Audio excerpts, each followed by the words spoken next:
Guys, ngayon guys, mag-start na tayo guys mag-ihaw. So, ito na yung ating portable stove. So, ayan, baba lang natin ito. Then, start natin. So, kailangan low fire.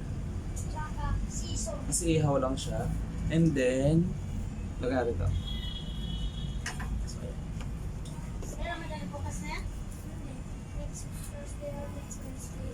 So ayan guys, so ito na natin iihawin.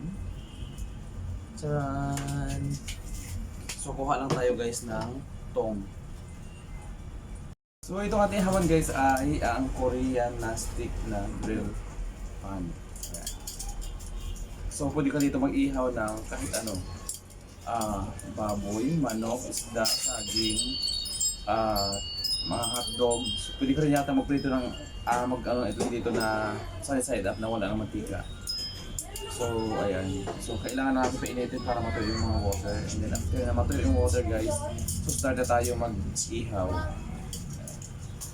So, keep on watching, guys. Maraming salamat sa inyo sa patuloy na panonood na aking mga videos. Mainit na siya, so start na tayo mag-ihaw. Kasi nararamdaman ko na yung yung singaw. Sabay-sabay na natin kasi malaki naman yung pan. So, ayan. Ang bango. Hindi pa naluluto guys. Mabango na siya. Actually.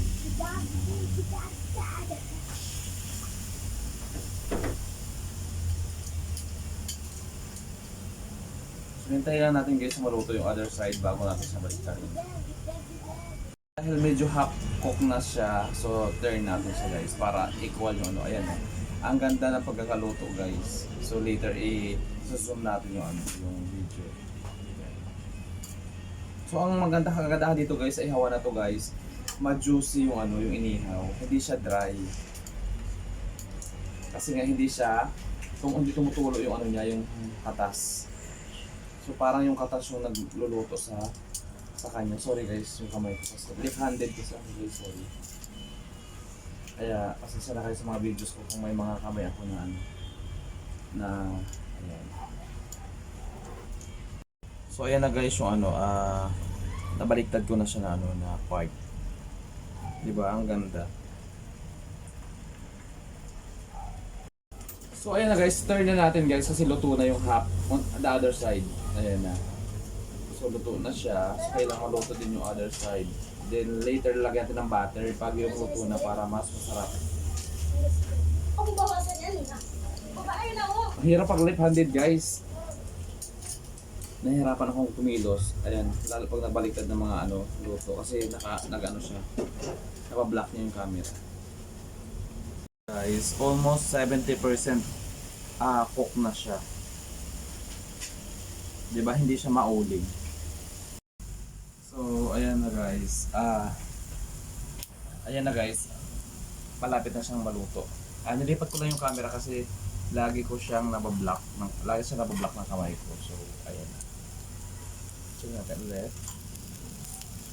Kailangan mapula na siya. Then, pag mapula na guys, lagyan natin siya ng butter. Ayun, okay na.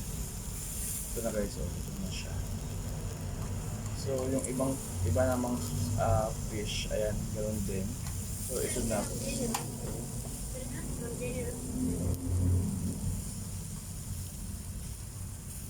So, ayan, luto na.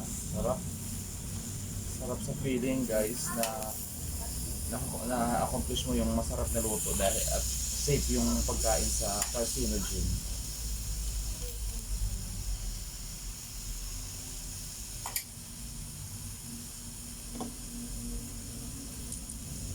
Guys, lagyan natin ng butter guys.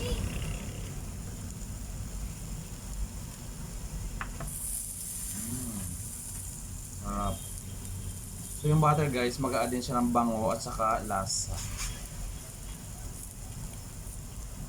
Kasi luto na siya guys. Sarap.